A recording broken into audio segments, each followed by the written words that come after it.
All right, everyone. Want to welcome y'all again to the Southern Dogman Podcast. We have made the long voyage down here to Mississippi, and tonight I'm joined by the Bogue Bottom Kennels boys. We down here for the weekend. We doing a little fishing, a little crappie hunting, or turkey hunting. Let me fix the phrase. We just down here hanging out tonight. We've all got together, had dinner and everything. I drug everything out, so we gonna sit around, shoot the bull a little bit, talk some dogs. Don't know where we're gonna go. We're just gonna talk tonight. So, all right, boys, y'all introduce yourself. I ain't doing it. Everybody should know y'all. So, Cody Lancaster.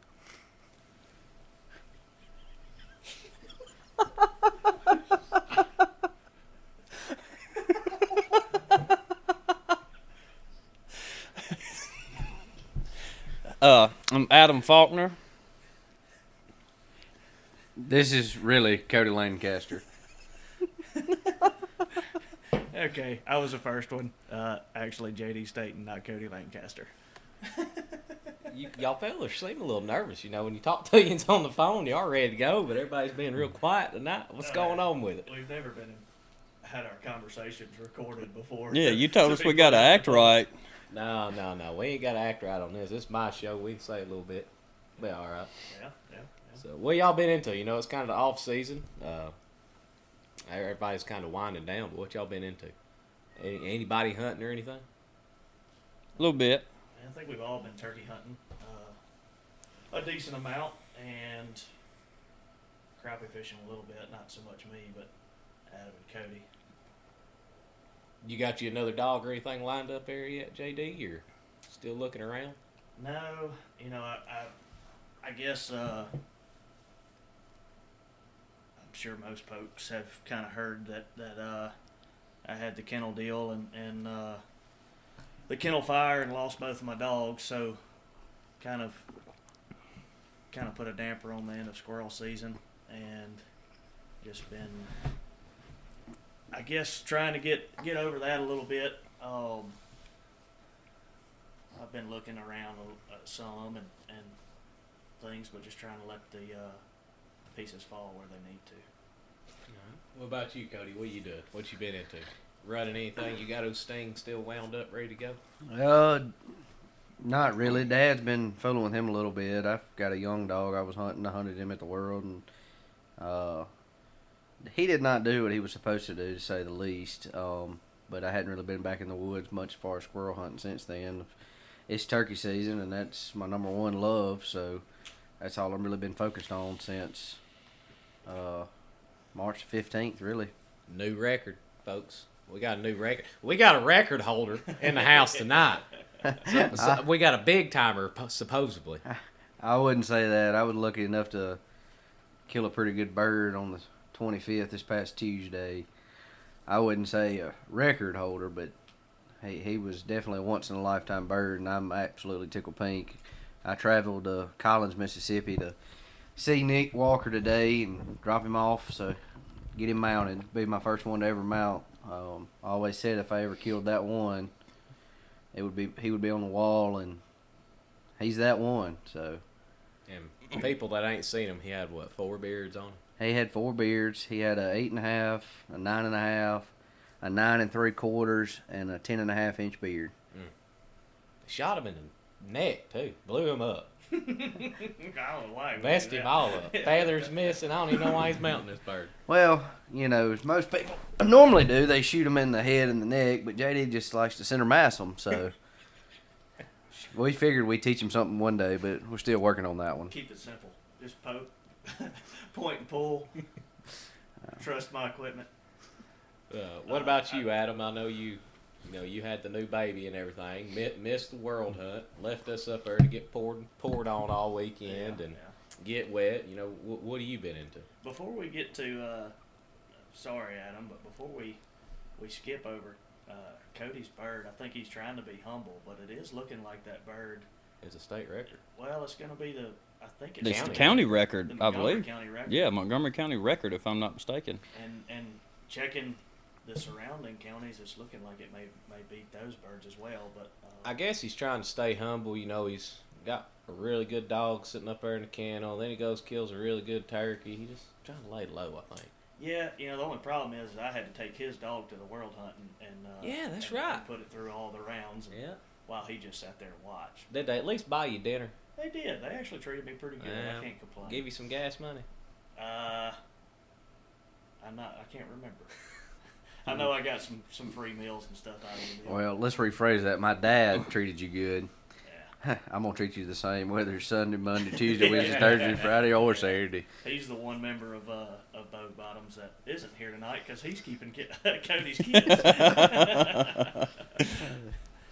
What about you though, Adam? What you been into? You got the baby and everything like that. What else? Yeah, I didn't get to make it to the world hunt this year. I hated that, but the wife, she was in and out of the hospital right there towards the end of getting close to having the baby, false alarms and all, and we ended up having the baby. And between that and work, I hadn't been hunting near as much as I normally do. So, and now that the crappie are starting to spawn, my attention has kind of changed towards that a little bit, and trying to do a little turkey hunting, but I've still been hunting a little bit, but not near about as much as I need to. Why don't you just go on and tell them the truth? It really wasn't your wife that was in and out of the hospital. It was really you. You was the one that was trying to go into labor. I was trying to get it over with. I think he just really liked the cafeteria food. Well, I think so. Was it good? I can promise you it was not the food. How was that John Wayne casserole? Man.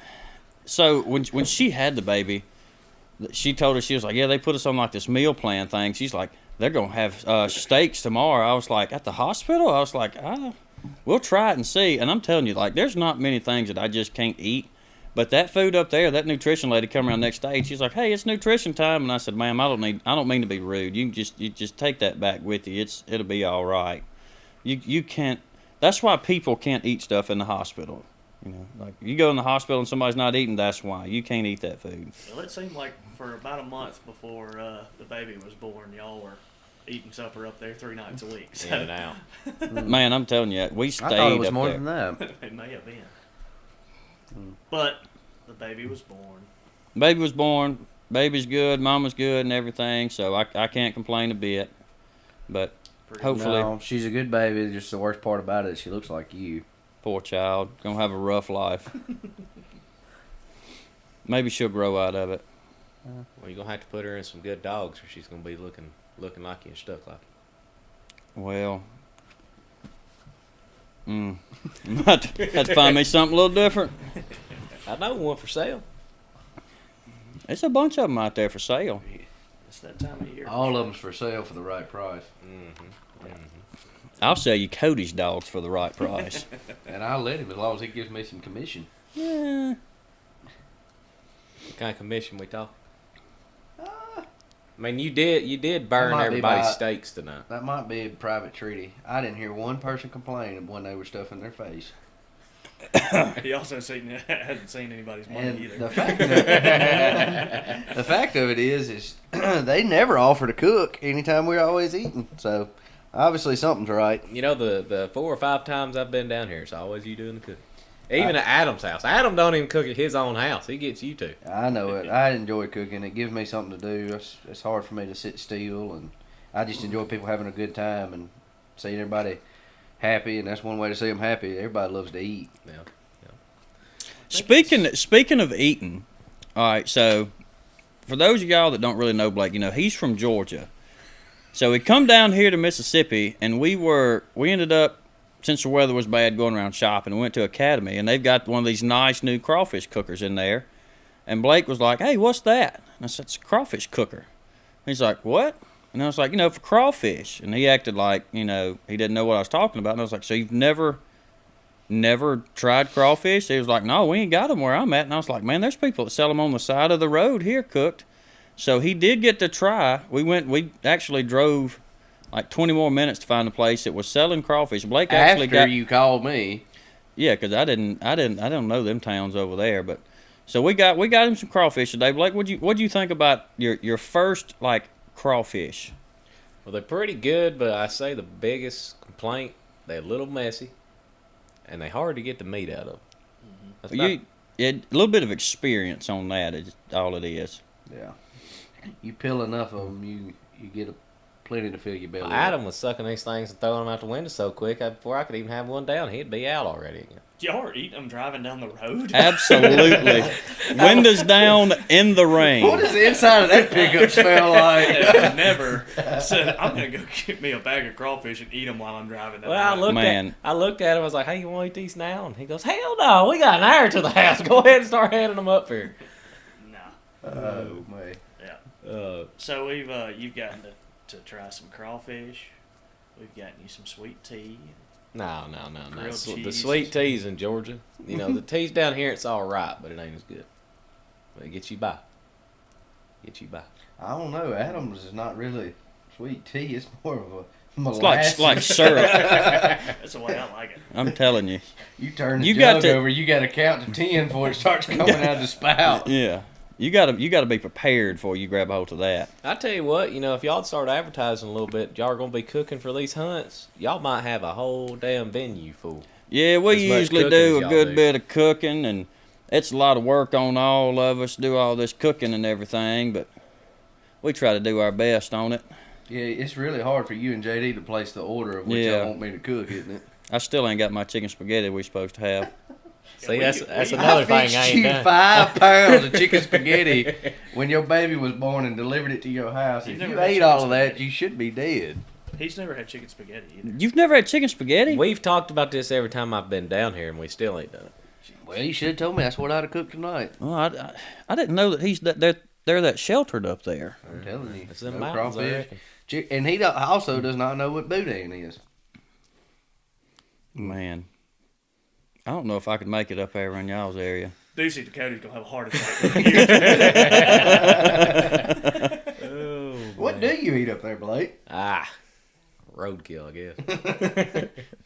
As they all say. Ginseng. Oh, They're saying in there too. yeah. Well, you know, there's still a couple hunts going on. I mean, y'all trying to get out and hunt anything, or y'all kind of waiting for the UMCA spring hunt to roll around, or y'all focusing on the fishing and the turkeys? Well, we're definitely taking a little bit of a break right now. Which I mean, heck, we start hunting in August. Mm-hmm. Start working dogs in August, and then you start hitting the hunts in September, and they don't wrap up till really about the 1st of March or so. So, kind of going through that spell where we're getting our minds on something else right now. But I think it's a little bit safe to say, especially after my deal with losing Reba in June, and then y'all too, we're going through a little bit of maybe a rebuild right now, kind of restructuring some things, trying to. I know I am. I'm in the market looking around. You know, I'm just looking for something more I can compete with. And load them up and take them anywhere. Don't matter if it's USDC, compete against a couple hounds, or some of the cur dog hunts. You know, I'm looking to try to take things a little more serious on my end. Try to hit some more hunts. You know, I tried to make as many as I could this year, and hell, I've just fell more in love with it. I mean, obviously, still have Sting and Sting. Yeah, what's for the plan? sure after the world hunt, still doing what Sting is supposed to do. But I think the rest of us are kind of trying to decide what to do? what dogs to push, what to move on from, what to try to keep tuning on. But What's kind of the plans with Sting? Y'all gonna try pushing him again for another year? I mean, he's kind of getting up there in age a little bit. What's y'all's plans?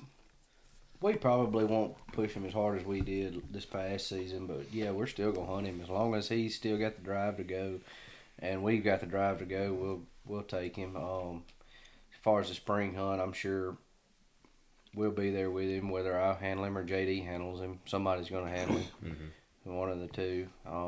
Like I said earlier, though, turkey season is my thing. I really haven't been focused on anything but that. But once that ends, I'll kind of back up and shift gears, and if I'm not fishing, which our crappie season will probably be about over by then, unless you fishing in a boat with a live scope and you got enough money like Adam Faulkner does to own one of them. Well, he got a computer screen on that thing. So I ain't that rich. But anyways, yeah, I'll probably back up and after turkey season's over and kind of get back in the woods a little bit. But like I said, it'll be me or JD. Somebody will end up running him. Y'all got anything? I guess like one of his offspring or anything coming up in the kennels. Y'all got some hopes on or anything? Dad's got one male off of him. I don't want to tell you his age. He's treeing, does really good, hunts hard. He's still young. He's got ways to go, but he's got a lot of potential. Don't really know Dad's plans for him. Don't want to tell us his age, or just not sure? I'm not sure his age. I don't want to lie. Yeah. Are you pretty I don't good know why. at that? I was going to say. He's pretty good at that. All of a sudden, he's got to be honest. Hey, I was just talking about me being humble, and now you're saying I'm a liar. But no, I'm gonna be honest with you. Dad is hunting him, and I think Clifton Robertson has hunted with him some, and I think Mr. Burt Carter was the one that got him started. But other than that, I mean, he's treeing. He's a hard hunting, hard going little dog, but I can't really say for sure what the plans are with him because I haven't been with him. Dad's got things in mind to do. We've got a couple of little breedings coming up from Sting, and a female we've got. She is a full sister from a different litter to Red Hot Josie. We got another breeding that we have just made. I think it was a week last weekend. I went and picked her back up. Not really gonna talk a whole lot about that. We'll just see what the future brings on that. We're hoping it's gonna be a good cross, but we'll see how it goes. What you still fooling with up there, Adam? Well, I've still got the Fred dog I bought from Mr. Burke. Still fooling with him some. Then I've got a younger dog I got from Eric Wally, the Ace dog. That's off of Hawk and Sissy. Was that the female that he had that passed away? Yes, yeah, that's what she passed away the other day. Not sure. I'm not sure what happened. I heard it was something to do with birth complications or something like that. I can't speak on that. I don't know any details on it, but yeah. So I want to say Ace was his litter was like the first or second cross that they had made out of that.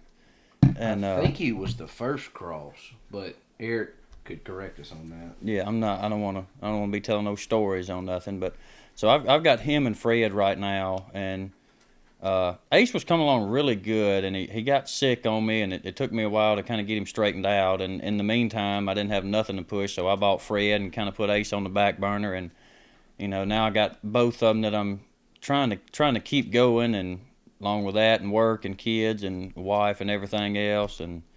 But he just making too many excuses is what it is. Man, look, He's got a pocketbook full of excuses. Pocketbook? Boy, he's on the lake every day. I thought it was an encyclopedia. Yeah. He, if you need an excuse, you call me. I can come up with one. Like, I have we know. Rolodex of excuses.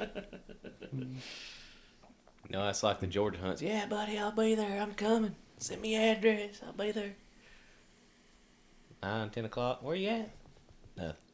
I'll be there in the morning. Where you at?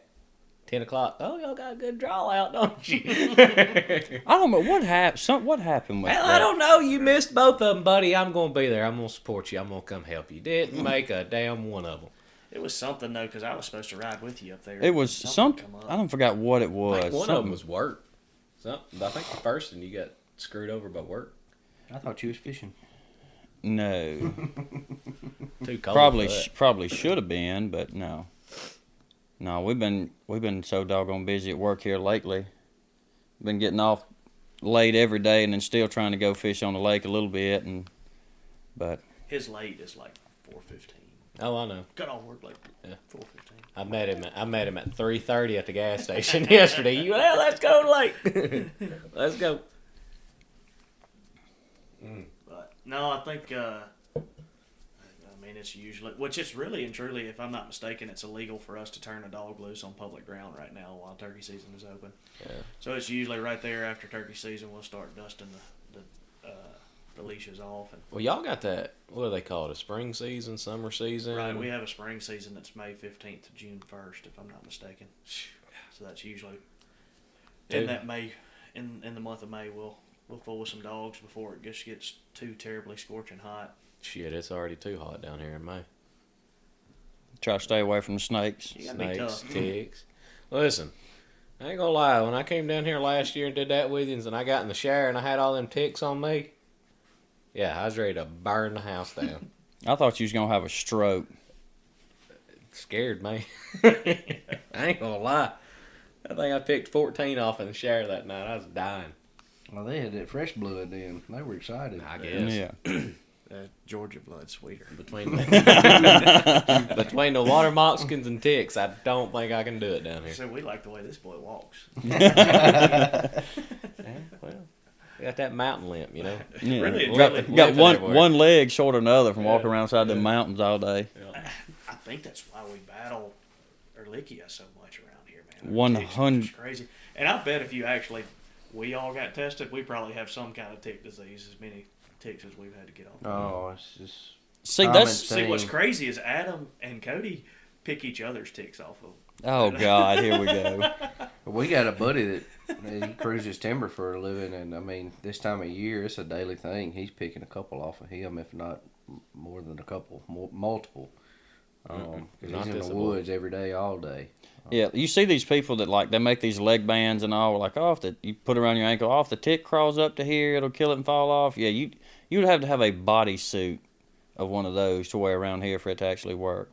You can use sprays and this and that. There's these ticks right here. They're soldiers down here. What y'all kind of doing for, I guess, tick prevention for the dogs? You know, throughout the hotter months. I mean, you know, up at the house, we'll kind of start it right now, but by November, we're not really having to worry anything. Sometimes October, depending how cold it gets. But man, I imagine down here it's almost a year-round thing, ain't it? Basically. 100%. If it warms up enough in December, you'll find a tick on you.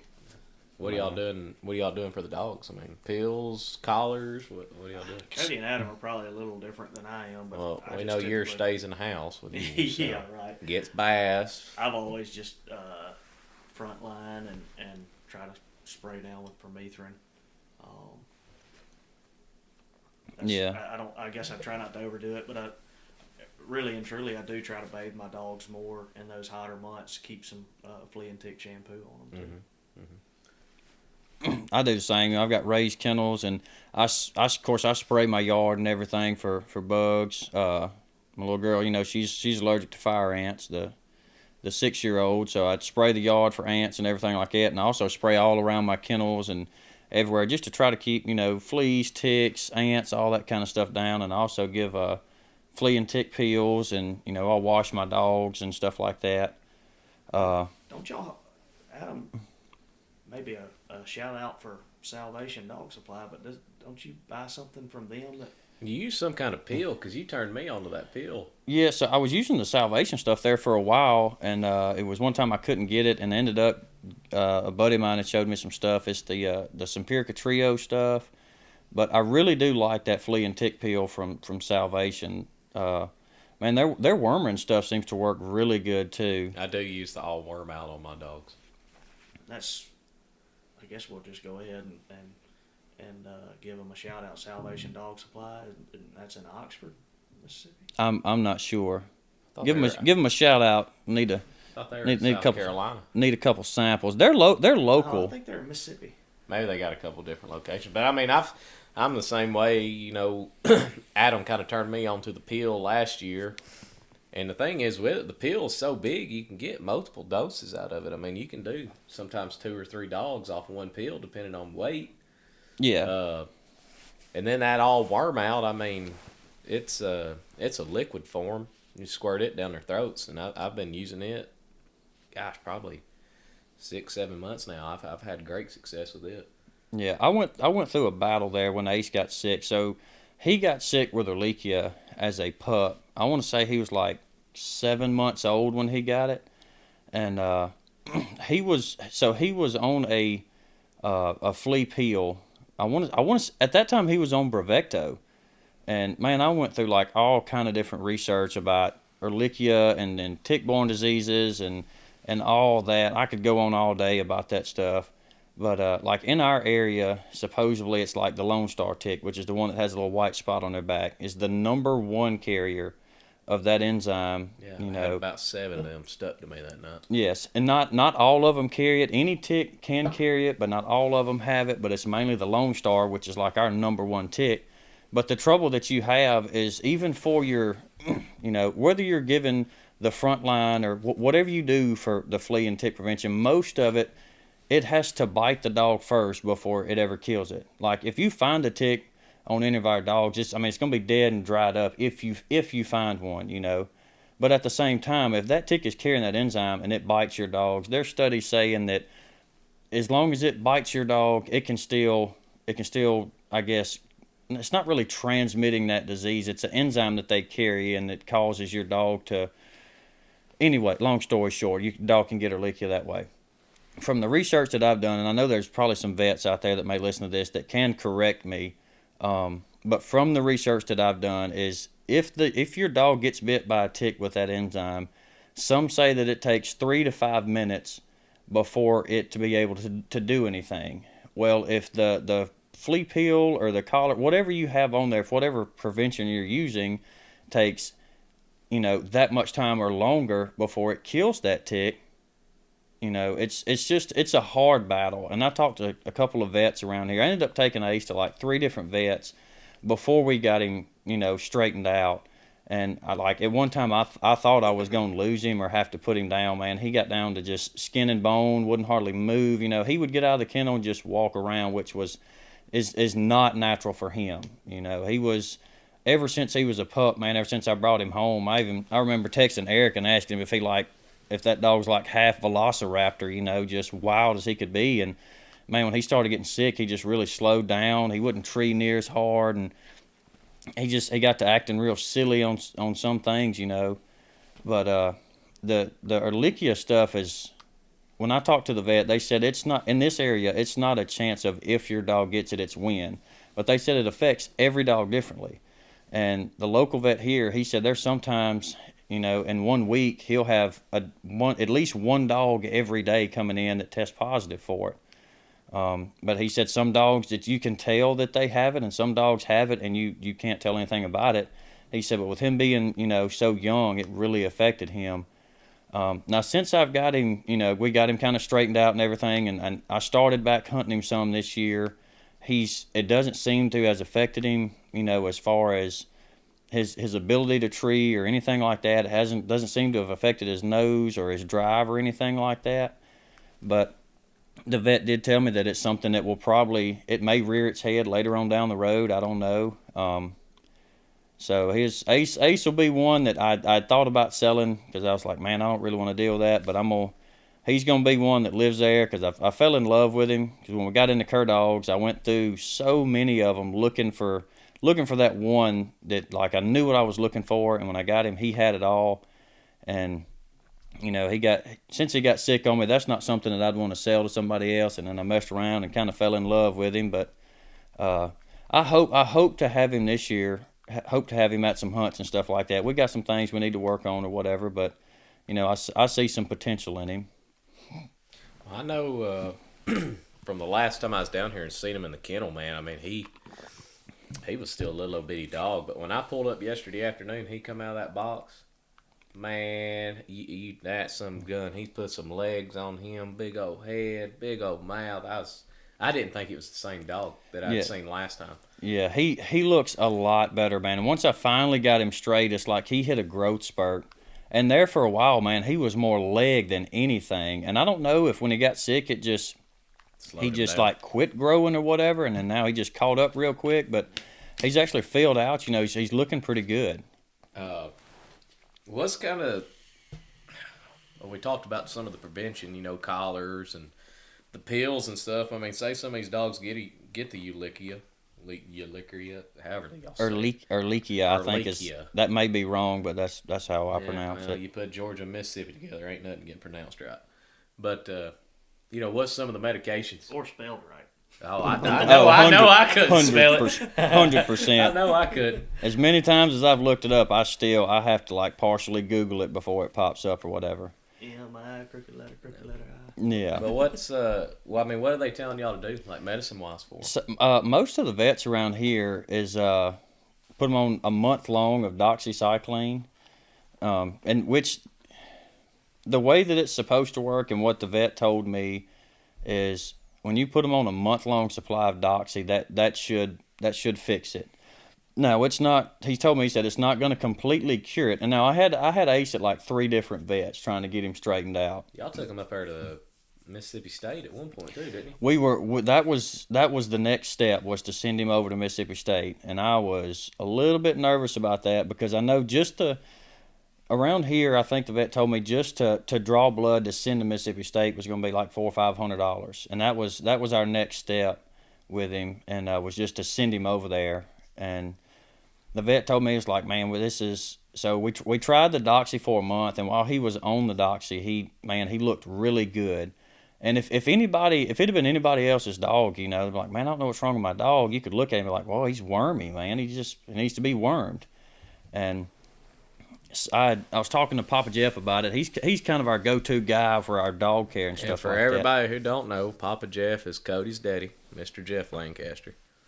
AKA Papa Jeff. AKA Papa Jeff.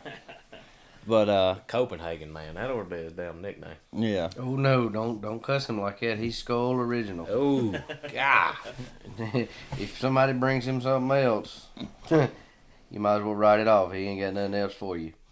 No, but Adam and JD's been around a long, long time, and I don't know, somehow, some way, all of our friends just started calling him Papa Jeff, and he acts like we're all, not just me, but everybody's his kid, and I guess that's mainly why, but it's just kind of stuck many, many years ago, and to this day, all my buddies, he's not Jeff, he's Papa Jeff. Love him or hate him, he's a damn good. Oh yeah. Absolutely. But I was, you know, I talked to Papa Jeff about it or whatever, and I was like, I went and brought Ace over to his house. You know, he lived not too far from me. I brought him over, and I was like, look, I need some help with him, man. I can't get him straightened out. The vets can't. And actually, Papa Jeff actually took him to the vet for me a couple of times, because he knows the vets real well, and you know, he's talking to him about it and everything. But man, we was like, man, he looks wormy, you know. It's like, but he don't really act like it, but we tried different wormers and this and that. We take him to the vet, and I was like, man, he don't have worms. Let's test him for this and that. And come to find out it was Ehrlichia. And so we put him on Doxy for a month, and he was doing really good, you know, coming on back. And then after that month-long cycle, he kind of went back downhill.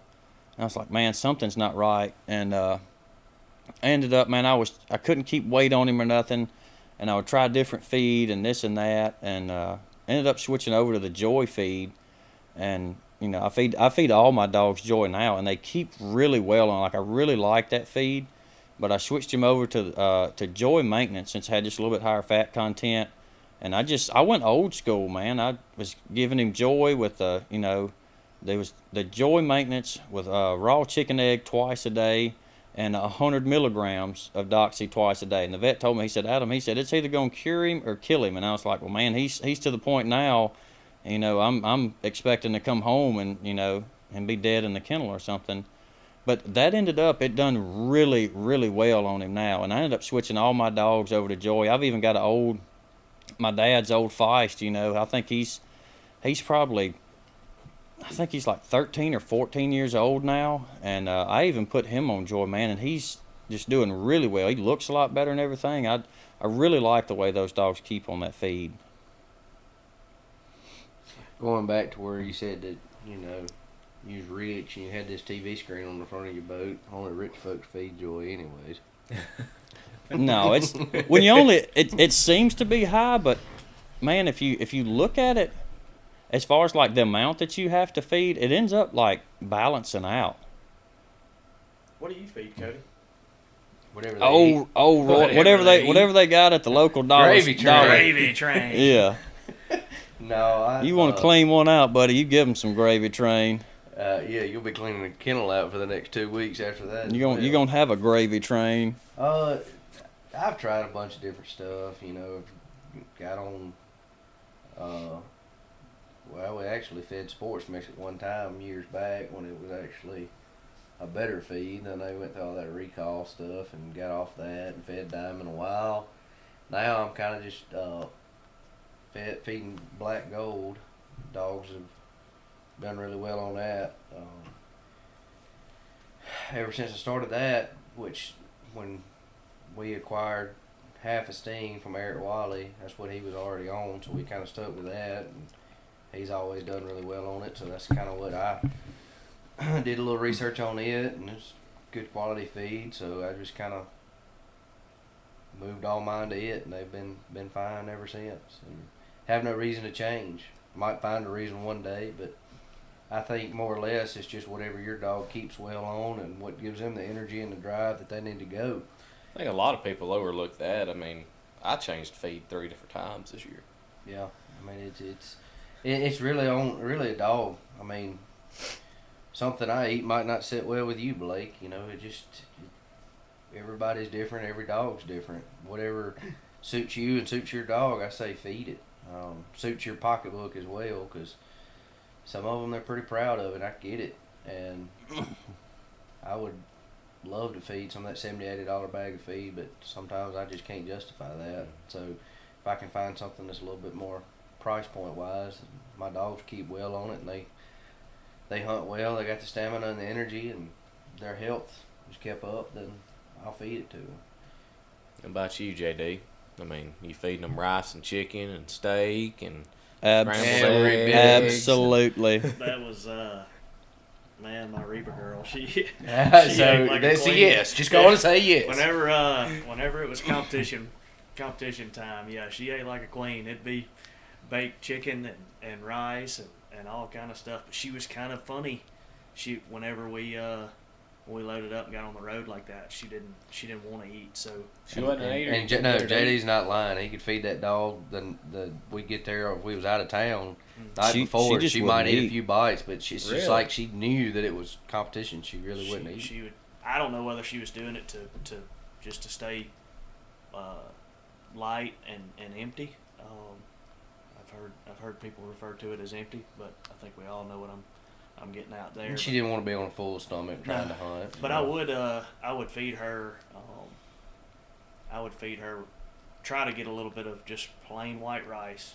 It's an ancient grain, so it's kind of a safe thing that you can give basically anything that shouldn't upset a stomach. And then after I got her on that, I started giving her a little bit of baked chicken just to have a little bit of the protein there. If I'm not And then mistaken, I put some supplement in there with it. But if I'm not mistaken, the first time I met you over in Lolly, met you and Adam at the hotel, and you were trying to get her to eat, and you was almost forcing her. yeah, Almost. it was always so. I've always liked to try to feed my dog by a certain time, so that I knew that when we got to 7 o'clock or around that, whenever we're going to be on the first cast, she would have already digested that food and Cleaned out. or was fixing to at 6 o'clock that morning when I got her out or whatever. But yeah, it was a struggle with her from time to time. It was definitely some trial and error that I had to go through to find out what I could actually get her to eat on the road. But it never, I don't know. I don't think it ever really affected her that much. I never saw a huge difference in whether she ate or she didn't eat, but it made me feel better if I knew that she ate, the night before and had that energy and the carbs to run off of. But anyways, that was kind of we got off out in left field there. But Diamond, I've always fed Diamond. I've never had any issues with it. I know that some people may have, but my dogs have always kept well on it, performed well, and poop in the kennel seemed like it was fine, so never had a huge reason to change. Cody, I think at one point you had found a website, or you had something to where you could go on there and compare foods, and it would give you the statistics side by side. Is that right? It was I think it was called Dog Food Advisor, and you can look it up. There's some dog foods out there that's being highly promoted that's not on there, but your major dog food brands has been around a long time. They'll get on there and they kind of give it a rating. It's based off of 5 stars, and then they'll go down through there on each part of qualities of the feed, and they'll rate it and this, that, and the other. But I mean, you've got some feeds that people have fed for years, like Showtime's a big thing here in South Mississippi and Louisiana. I mean, I know some high quality dogs that eat that, and that website, if I remember correctly, doesn't really rate Showtime dog feed as being a very high ranking dog food according to them. But I mean, there's a lot of good dogs that eat that every day. So it's like it goes back to what I say. Hey, if your dog performs well on it and uh, they're keeping their weight, and you feed what you got to feed. And I looked at Showtime dog food and had some before. I mean, it looks like good feed to me, but that website, I don't really know if it's veterinarians that are doing it or what, but it just kind of gives you a good insight to kind of look at and give you an idea of how dog foods stack up. I think Joy does rank really, really high according to them, if I remember correctly. What about Diamond? I can't really remember about Diamond. I think it's like middle of the line. Black Gold? Black Gold's pretty high. I think it's like 4.5 stars out of 5. But they don't rank. I know some people like it, some people hate it. They don't rank value pack, I'm pretty sure, at all on there. I'm starting to see a lot more of our dog stores and stuff like that starting to carry the value pack and the Pride, which I switched over to the Pride black bag. Yeah, my brother runs deer dogs, and that's what they feed. It's a lot of them and them fox dogs too. They fox hounds and deer dogs.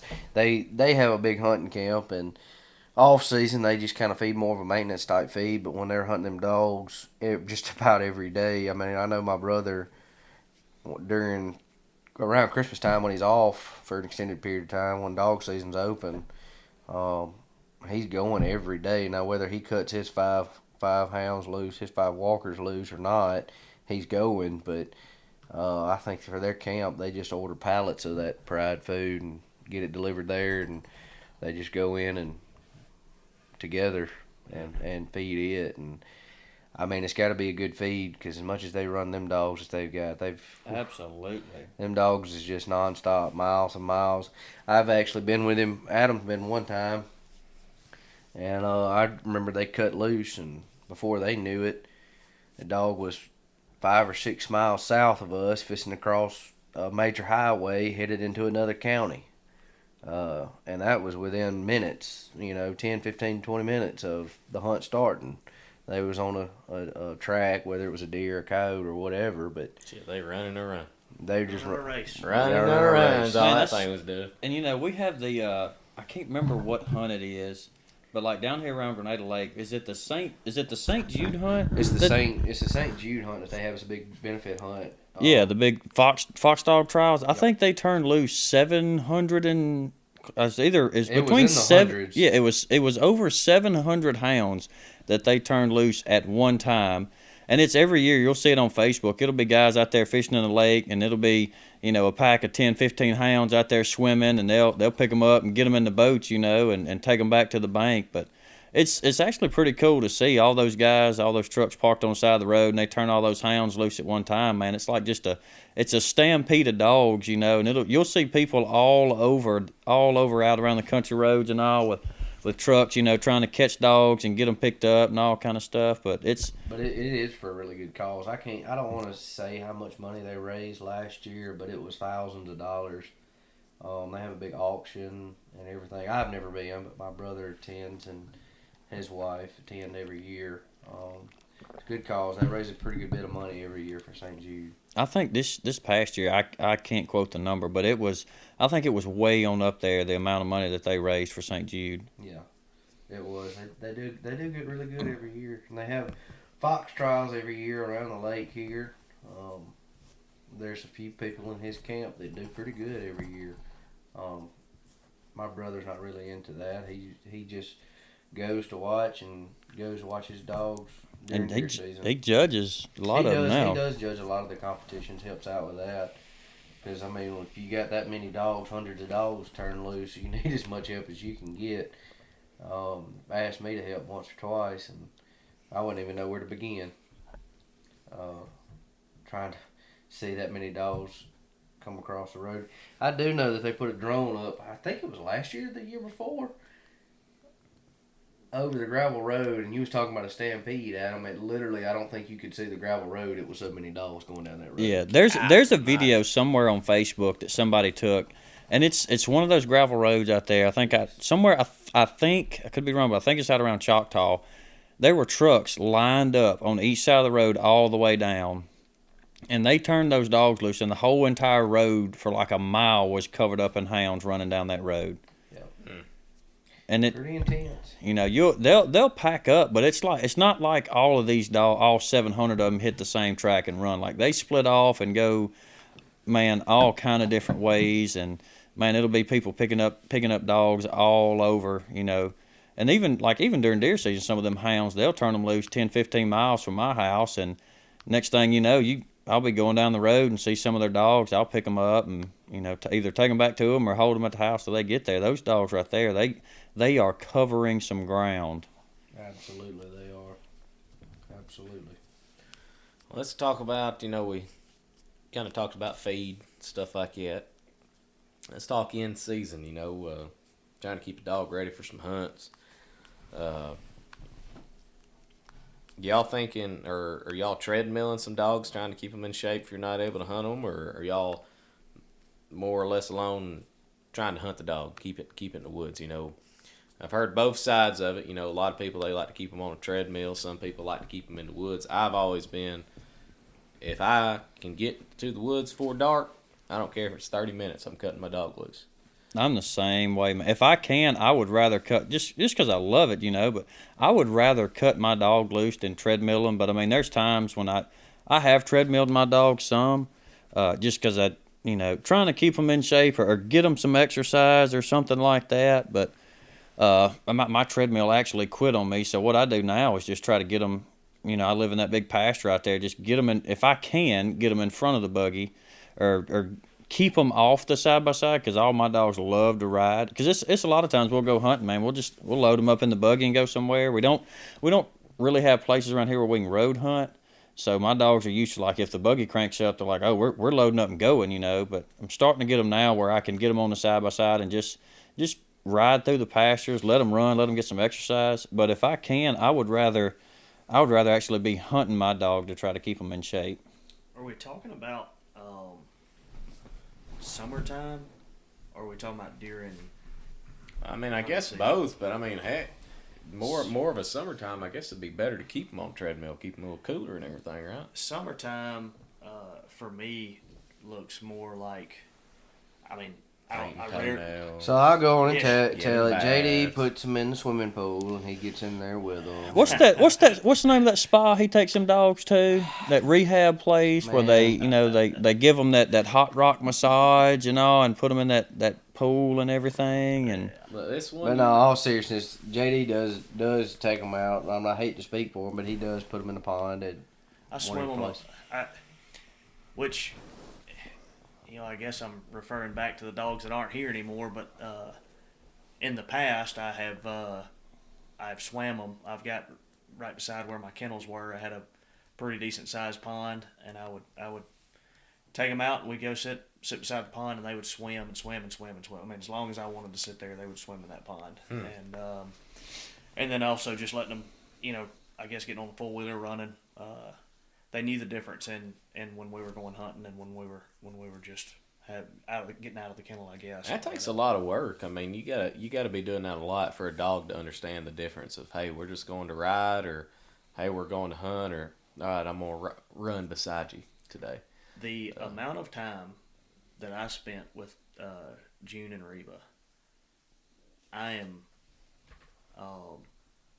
I guess, you know, proud to say that I spent that much time with them, but at the same time, it's almost. I know it does take a long time to paint a dog's toenails, doesn't it? yeah, It's he had it down to an art though, man. He did. I'm Specific almost. color that they like as well. I'm proud to say that I spent that much time with them, but at the same time, it's almost a little. I'm a little ashamed of it. You know, it's. Heck, man, to spend. I spent every day with those dogs there for a little while. I mean, it was every single day, especially Reba, getting her out and working her. But anyways, no, summertime's going to look different. I'm going to do more swimming. If I can get one to swim, that's always going to be my option. They can stay cooler, and they're going to have to work harder. So it's kind of a double-edged sword, or just running, maybe just running in the pastures or running loose, and then treadmilling too. If I've had a long day and don't feel like fooling with the pond or something like that, time on a treadmill and let them run while I sit on the back porch or something. But You don't get on the treadmill any? Kind of do your own conditioning? Not. Absolutely not. We know one that ain't doing anything. That's Cody. Yeah. Wait, oh, no. Dad more or less keeps them in shape in that time of year. He's got a nice setup. If anybody wants to just finish it out and move into it, they could. I mean, you got a sink, refrigerator, a microwave. All you got to do is put your toilet and shower in there. Dogs have got it made at his kennel. Absolutely. I know when I pulled up that day, I was like, "You putting in a new kennel?" He's like, "No, just gonna make some storage area and stuff like that." And I come back, he was gone on vacation or something like that, and I was like, "Yeah, I'll take care of the dogs." I went over there to feed and pulled up, and I was like, "Look out!" I was like, "This is the deal right here." Yeah. You could tell when a man's been married for how long have they been together? Close to 30 years 30 plus. Years. He's been married 30 years. He's got a whole. Dad, if It nobody, is a man cave down there. Yeah, if nobody knows him when he does something, it's no just partial way of doing anything. If he's gonna do it, he's gonna go above and beyond. He's gonna do it right. And he was just gonna build a little storage area for his kennels down there. I think Dad's got nine kennels, maybe eight kennels on concrete covered, and then he put 2 above ground whelping pens in with insulated whelping boxes, and then he added on that little storage area, but it's not really a storage area. It's his exercise room, and he's got a bench in there to where he can get dogs in there and treat them and medicate them if they need to, or anything like that. I mean, it's the perfect setup for 3 him. different zip lines too, if I'm not mistaken. Still have 3 zip lines. Yeah, he's got 3 zip lines out there that he can exercise the dogs on. But anyways, he's got a treadmill out there, and he can use it at any time of the year because he's got 2 big fans set up in there, and dogs ain't got to worry about getting hot. He cuts them on, and he'll sit there and in his chair and let the dog exercise a little bit. And I mean, how many years have y'all been doing this? You know, I know y'all were hardcore duck hunters and everything, kind of before the dogs, and some hardcore turkey hunters. But you know, how long's it been since y'all have been all about the dogs? I mean, how many years has it? I would say seriously 3. In a competitive, I guess in a competitive setting, and being serious about it, 3 to 3.5 years or something like that. About the same time. Give or take. About the same time I was just really getting into this. We've always had We all squirrel grew up dogs with squirrel and dogs at some point in coon time in our life, dogs and all whether that kind of stuff. JD was but- with his granddaddy, or me with my daddy, and Adam with his daddy. And then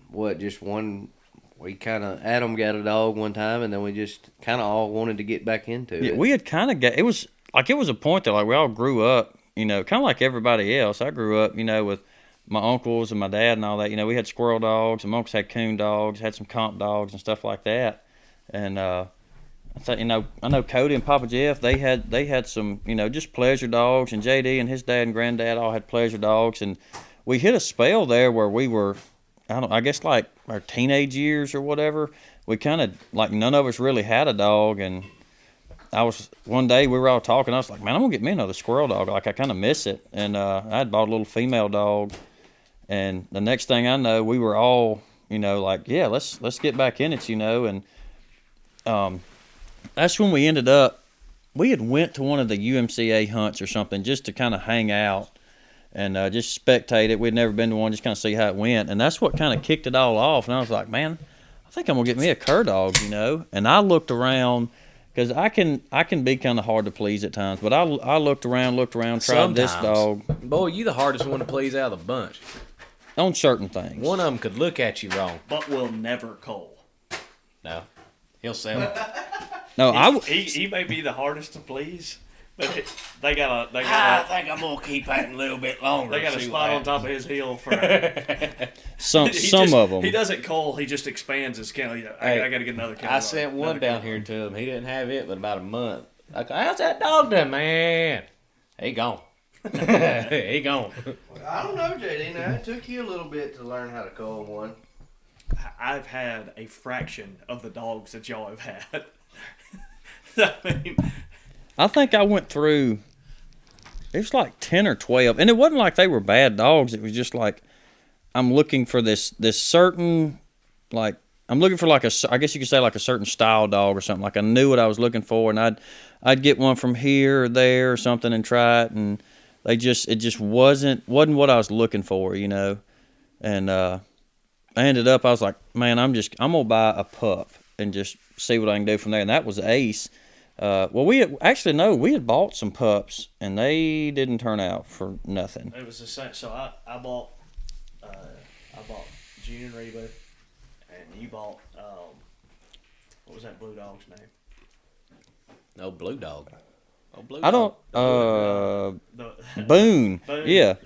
And then Cody had And there was another female I'd bought too. Me and Papa Jeff had bought some that's right, females, sister.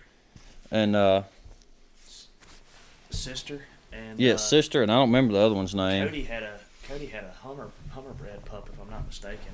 Yeah, well, I had him, and then Dad kind of pretty much stole Took him. over. Yeah, no, he didn't take over. He stole that dog, renamed him and everything. I think that dog went through at least one or two different names. But either way, Yeah, we've been through some dogs, just trying to find the right ones, and I love my dogs I got now. I mean, every dog's gonna have their quirks or this or that you don't like about them or something. And there's some dogs out there that I've seen that I would love to buy, but I don't know if I could afford the dog and the divorce that would come along with it if I bought one. Just speaking about the dogs and stuff, I've been lucky enough to be in the woods with about every one of yous but you.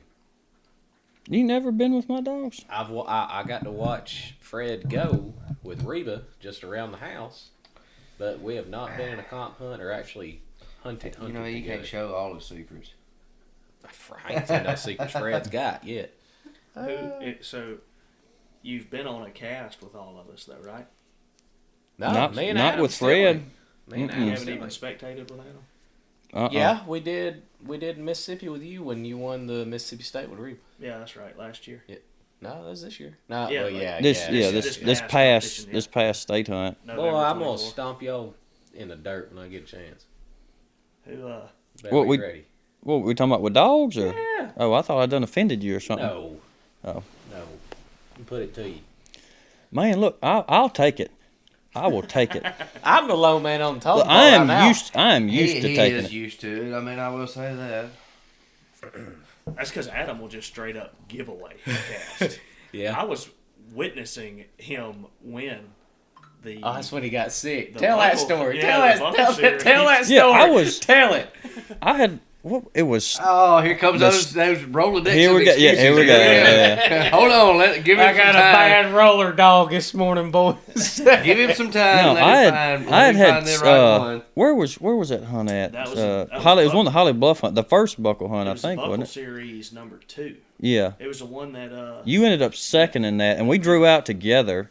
And everybody always tells us, like, oh, man, y'all need to, go in partners or this, that, so you don't draw out together. And, man, at the end of the day, like, I don't care who I draw. I would love to win just as much as the next person, but I don't care who I draw. If it's the best dog out there, the worst dog out there, I don't care. I'll draw out with anybody and just go. I just love doing it. Sometimes it's fun. I mean, and I love going on cast with you. I do.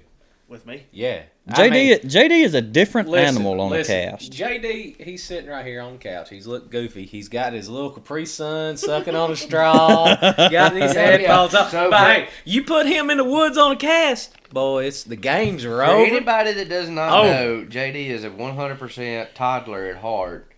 If you have a juice box in your refrigerator and he is in your house, it is not safe. If anybody tries to say in this room or listeners of this podcast that a Capri Sun is not good, they are a liar and they What cannot are be you over trusted. drinking? One of them mangoes? What you got? What you got a over there? Capri Sun strawberry kiwi. I'm pretty sure this Man, is them Cody's kiwis little ain't worth boys. a What about those little 6-pack of Kool-Aids, like the blue and the red and the Oh, green? with the little like a With the little little top, little twist top on Yeah, it? yeah.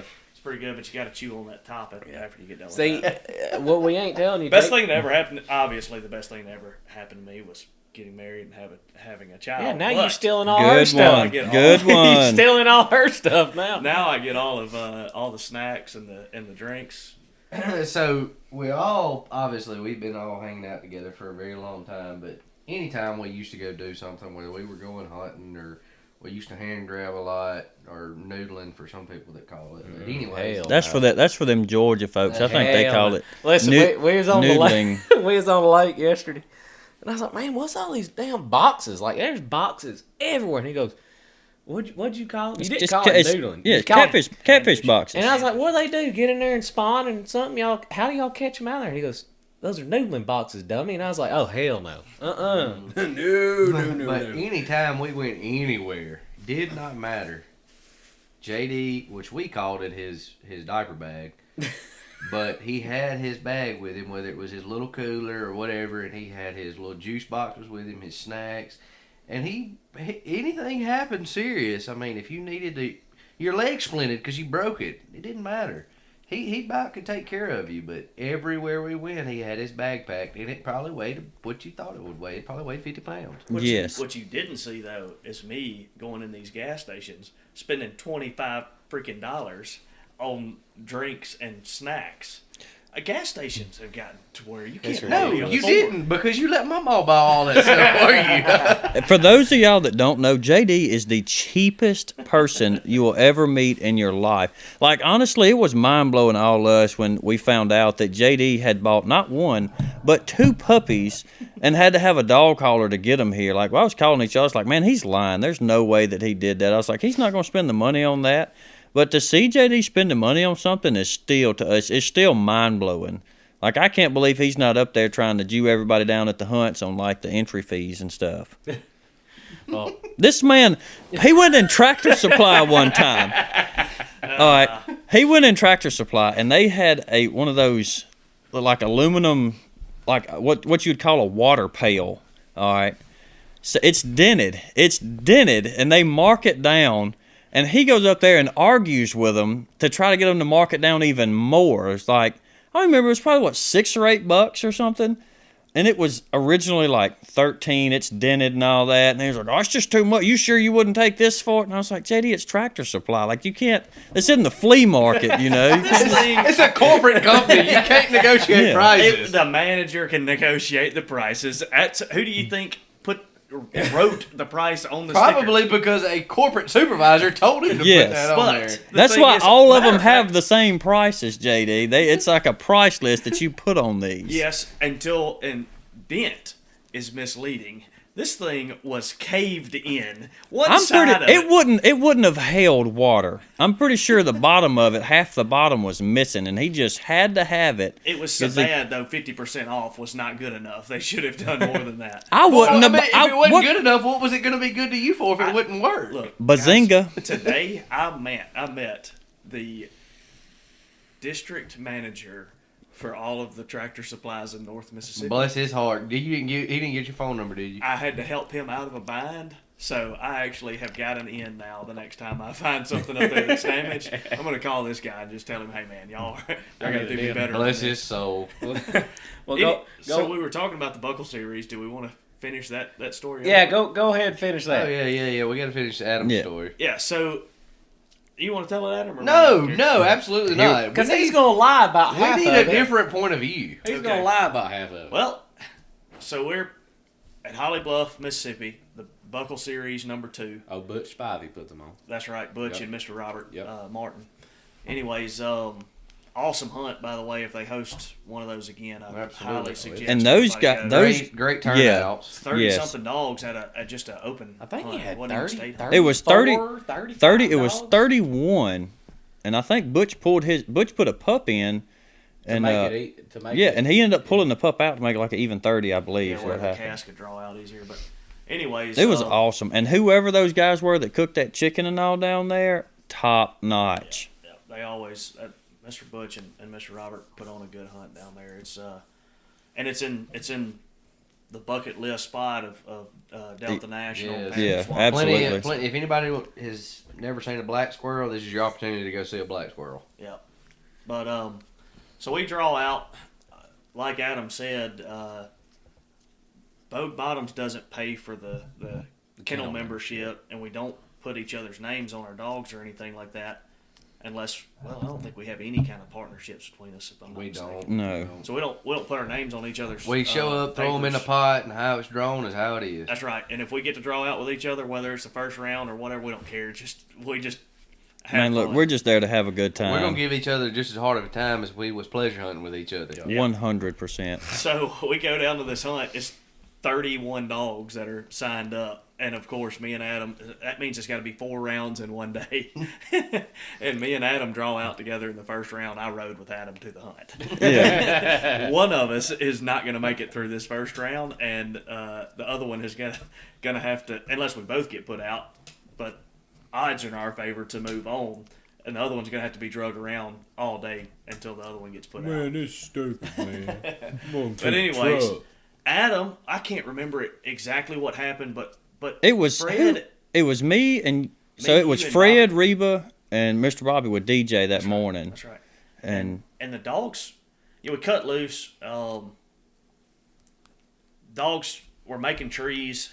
If I'm not mistaken, Fred ended up getting up on he had a squirrel. yeah, I was a squirrel up on y'all. And we were having trouble either finding squirrels or treeing squirrels that morning. I don't Yeah. think they were moving that great. But And Fred- Reba found a squirrel, but it was 76 feet. Yeah, and 76, 76, and then the search area. after this event happened, the same thing happened to Fred. That's right, the last tree. Right at the last tree, he treed one, and I take a tape measure because, like, especially if I'm judging, I'm not gonna walk.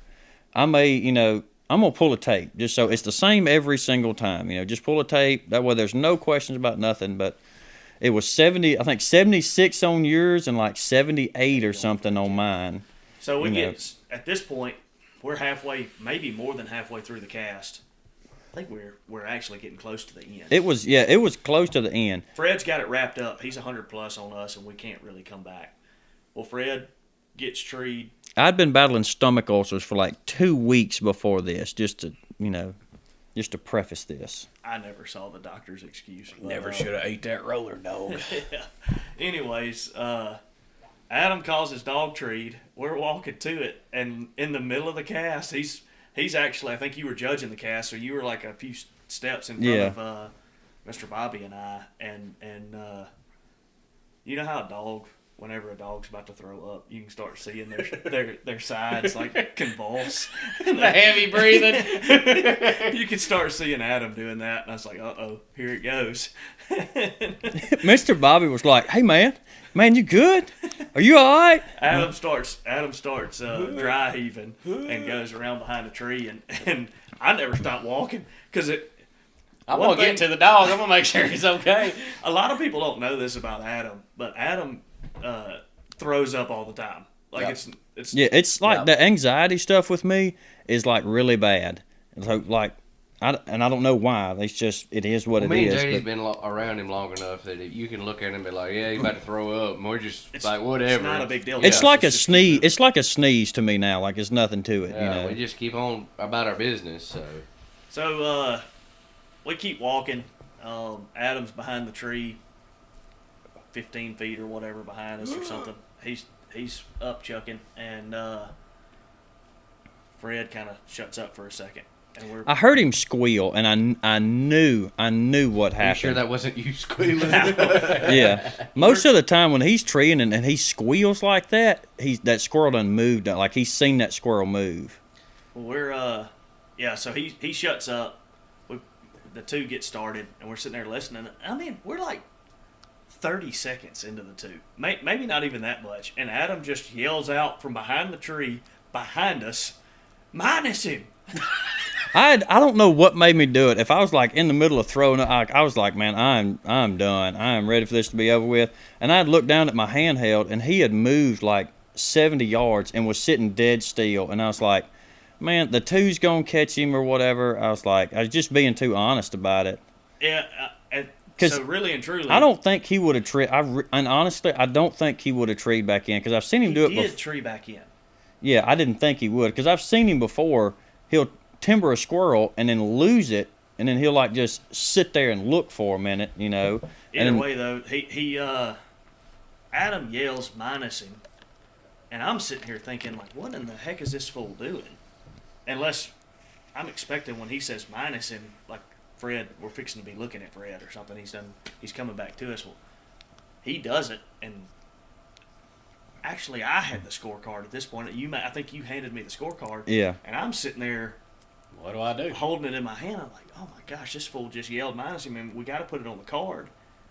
But the 2 is not over yet. But the handler just told us to minus his dog, and Mr. Bobby looks at me and he's like, "You heard what I heard." I was like, "You're right." So we minus Fred before the 2 gets up. Fred trees back in, and I know you said that he had moved, and I believe you, but at the same time, you can't minus a dog based off the Garmin. We all have seen our Garmin. And I crazy. don't know what made me do it. If I was just like trying to be like the honest guy or whatever, because like I don't want to win.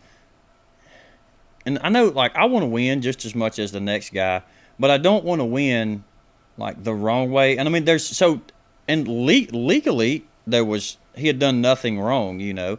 The 2 wouldn't have called him or whatever. He did tree back in and all, but I guess I was just trying to be too honest about it. Yeah. You know. Well, at the same time, I mean, when I won the OMCBA Mississippi State hunt with Reba, the final round with Brandon and I. Yeah. I showed you my Garmin. We were less than 100 yards from the dog. She's treeing, you know, not every breath, but often. She's barking a good bit, and my Garmin is literally showing her at 75 behind yards. us. Yeah, well, it would show her where she was at, and then all of a sudden it would be 300 yards off, and then it'd be 400 yards in the other direction. I've seen that happen. Go crazy. Yeah, he was looking. So both dogs had treed. We were going to handle, and I think Brandon was going to his dog and then coming to us, going to handle his dog and then coming to JD's tree. And as we're walking in there, JD's like, "What in the world?" And I was like, "What are you doing?" He's like, "Man, it's saying she's over here." I was like, I can hear her barking like in the direction we're headed. And he's like, "Man," he's like, "Look at this, you know." And it would shoot like off left-handed, like 300 and something over here, and then it would be over here and over here. In a second, in Yeah. split seconds, it would be hundreds of yards away. But so with that being said, you can't minus a dog because, in my opinion, now there may be people that want to disagree with this. I think you've got But to you see can't. it. I think you have to see it or you have to hear it. You cannot. You can minus tell a it. difference between a dog if it's up here at 80 yards in front of you, and then the next time it barks, it's left or right-handed at Yeah. 150. But if a 200 dog yards. is 600 yards away, you can't tell whether that dog moves 70 yards or not. Yeah. Yeah. So you've got to be able to hear it or you've got to see it. You can't base it off the Garmin. It's too many. There's too much room for error there. When I first started this, getting into the competition hunts, you know, everybody's talking about you got to see the squirrel timber and everything. And in the back of my head, I was like, well, damn, if that dog's in there 300 or 400 yards and it's timbered a squirrel, how are you supposed to know it's moving? And I've watched people. I figured it out. You got to watch people. I mean, that's how I figured it out. You got to see the dog moving for it to get minus. I mean, you can't score something. I mean, it's like an umpire. You know, if he's not at the game, he can't score nothing. Yeah. And I've run into that issue before, Judge, and you know, it was a cast one time. There was a guy's dog when all 3 dogs were treed like kind of in the same general area, and we kind of top over the hill. And I was like, "Hang on, everybody, stop!" I was like, "I got this dog right here. He's on the ground." And from the point where I seen him at, he went over here, you know, and started treeing. We went up there, measured it, was still in. And one person was like, "Hey, how do we not know that he was over here? And I was like, "Man, the only thing we can do is judge him from the place we seen him to the place that he went. You know, there's nothing else we could do about it." Yeah. Well, so to wrap that story up, though, the Holly Bluff, the Buckle Series story, Adam took his minus, which put Reba in the lead with Circle. And I don't think she had even treed a squirrel. She treed that one squirrel, but it was right outside the search. So I think she won that cast with Circle, but Fred had treed back in. I guess before the cast was over. The same it tree was that like he took a minus within on. a couple of seconds. No, because he treed back in. That was the tree that he took a minus on. The tree that he took a minus on. If I'm not mistaken, you treed him back in on that. We got there to that, and he squealed again on that one, and I was like, "Oh my God, it's moving!" And honestly, everybody was looking, and they did see the squirrel on down. Squirrel. Yeah, JD's seen it moving down there.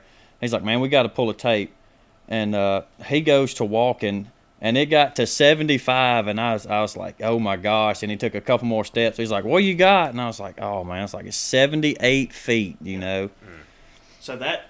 But that squirrel was out, so that Reba went on to win that cast, and that was the last competition hunt that I hunted her in.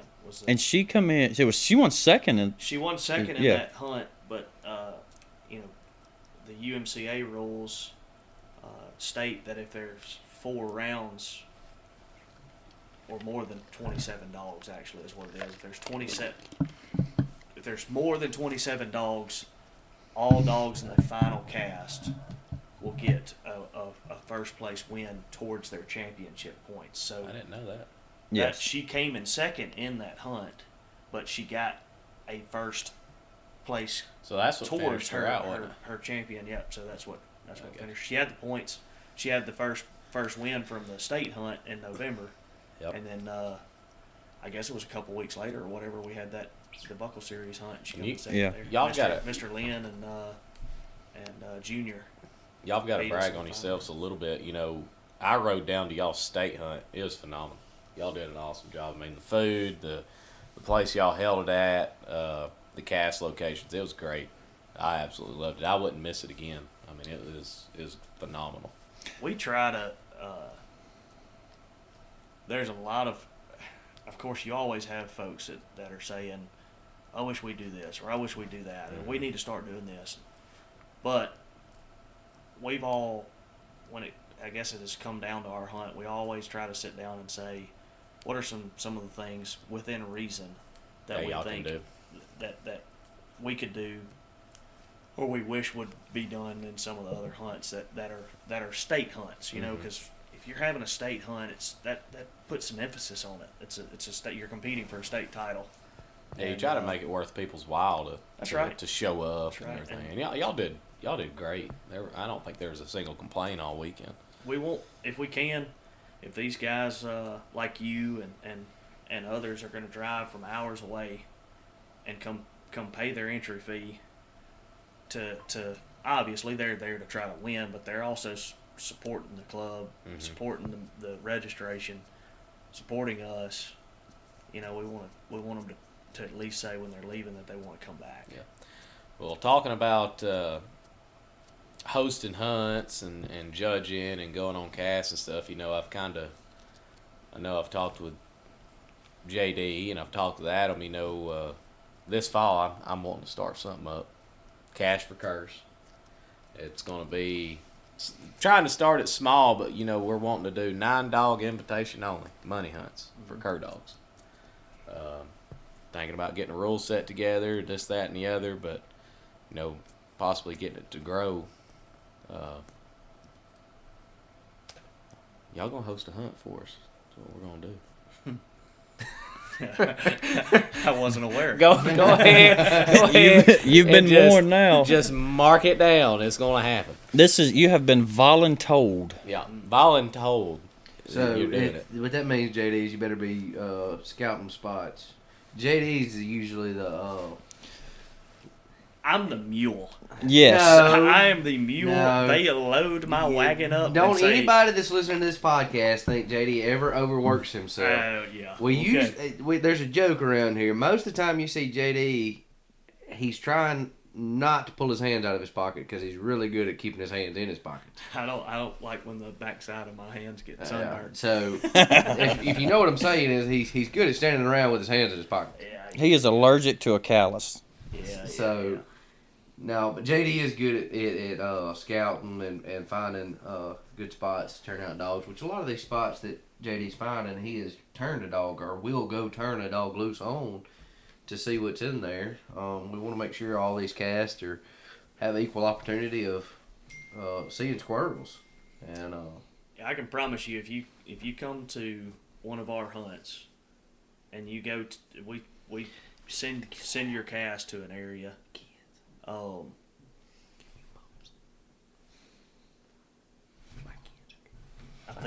think Cody's kids maybe. No, it's fine. Let them tear the house down. Anyways, going back to you being the mule, dude. At the state hunt, man, we was drawing cast, and everybody was, where we going? Where we going? JD was like, all right, boys, y'all are going here. You're going here. You're going here. There's squirrels here. There's squirrels here. Like a damn. He looked like he's out there directing airplanes, throwing his hands up, directing where people's going. And if I'm not mistaken, at the state hunt, every cast had squirrels. Well, that's just what I was going to say. I know the morning was slow. The morning was slow. But the places that we try to pick out is like, we'll kind of go scout around. And we're not going in there to these spots like, man, we killed like 60 in here today. Let's take, we're going in there just working dogs, We're not going in there. A whole lot of squirrels. No, I don't shoot a lot of squirrels. We have a few kill hunts through the year, but we do not just go and we don't go and kill a whole ton of squirrels all the time. Yeah. And if we're ever, I guess to finish what I was saying, if you ever come to a hunt in Grenada, Mississippi that's put on by us, and your cast is sent to an area, it is an area that more than likely I have taken one of my dogs or one of the Bogue Bottom Kennels dogs in there, and I have treed squirrels in. We're not going to gar hole you. Yeah, if it's not me, then Adam or Cody has gone to a spot and treed squirrels in. And historically, a lot of the spots, like this year was the second year that we hosted the state hunt. Well, a lot of the spots that we went to this year were the same spots that we went to last year. And there was a lot of squirrels plussed in last year's state hunt, and it was, I think, a week earlier. It was kind of not as good of conditions, I guess. Well, I mean, yeah. I think it's a great location to host a hunt because you're right here at the Delta. Mm-hmm. The woods are phenomenal. It's flat. There wasn't many snakes. I know y'all are covered up, but I mean, I don't know if anybody's seen anything. We really don't have. I mean, we've got snakes. That's a lie. It's not something that. That's a lie. Don't sit here and lie to these people. That's a lie. They ain't that. So we went coon hunting out at my house. Oh, here we go. And I've got a decent amount of rattlesnakes. So in our area, I was tiptoeing through these woods at night, son. He had me so damn scared. So on the hill that I live on and on the hill that Papa Jeff lives on is like the two hottest spots for rattlesnakes in our area. I lost a dog. Was it a year or two ago? Due to a rattlesnake. Yeah, I had him on a zip line one night. Been putting dogs down there every night, and this dog got in there with a rattlesnake, and got bit. I think 3 different times, but so Blake comes down to go. Him and his brother come down. We're squirrel hunting, and I think that was during y'all's spring season, summer season. Because I brought you that heavy Festus dog. Yeah, because you was wanting to try them out. That's when we did the. Yeah, we did the YouTube videos with Reba and everything. Yeah. For y'all that's wanting to see Reba, y'all can go to the Southern Dogman page on YouTube, and there's actually a video of Reba standing on the bench, and JD and Adam are talking about showing a dog on the bench. Great video. Y'all get to see. Beautiful dog. She is beautiful.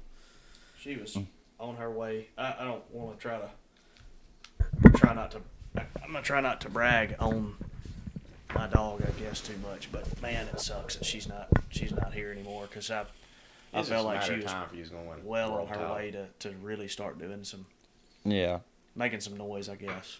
Finish your rattlesnake story. Oh yeah, so Blake and his brother had come down here and Justin had come down here. Yeah, Blake and Justin come down here to kind of hang out and run some dogs and stuff like that, and he'd brought a coon dog down there. I was like, man, let's turn her loose, And I told him, I was like, look, just watch where you step. Like, there is snakes out here. They're not too bad, And I told him, I was like, yeah, we got ticks and all that. Well, we had made a couple of trees that night and seen some coons and stuff like that. And then on the way back, Don't let Adam lie to you. He shot one about 30 times before he could get it out of the tree. You remember that? What's that old crappy ass 22 you shoot so much? man, that is That Winchester look, Wildcat? No, I didn't take. got nothing to do with the gun. Oh, Look. that thing was jamming. He was missing. No, the hungry Indian blames the arrow. I seen it. I seen the wood explode. 8 yards, blood everywhere. I seen it with my own eyes. 8 yards, air exploded in his neck. But no, but we went coon and I think we'd knocked out a coon or two or something like that. And then on the way back, we had to cross this little ditch. And of course, if you're from around this area, you know if it's a little bit warm outside and you get close to some water, you better be looking because Mr. No Shoulders is going to be there. And Blake stepped right. Him and his brother both went just right across. And I was like, guys, y'all didn't see that snake's big old cottonmouth sitting right there. And they just did not believe it at first till they turned around. And I thought Blake was going to have a heart attack after that. Of course, to us, just kill it and go on. It's not that big a deal. But do y'all not have snakes in Georgia? I think you got to go way south to get into the water moccasins. But, we've got the copperheads and the rattlers. But, man, I don't see them much. Only rattlesnake I've ever seen, I killed a timber rattler trout fishing one time. That was it. See, we got trout. It's so cold up here where I'm at. What's a trout? A little old bitty fish. Find it in a creek. Oh, that's the ones when you catch them, you can't turn them back loose because they won't survive after you touch them and all that. Yeah, basically. Yeah. Yeah. Little baby fish. Can't even fillet them. Look, man, if you can't fillet it, it ain't worth eating. If you can't run that fillet knife through there.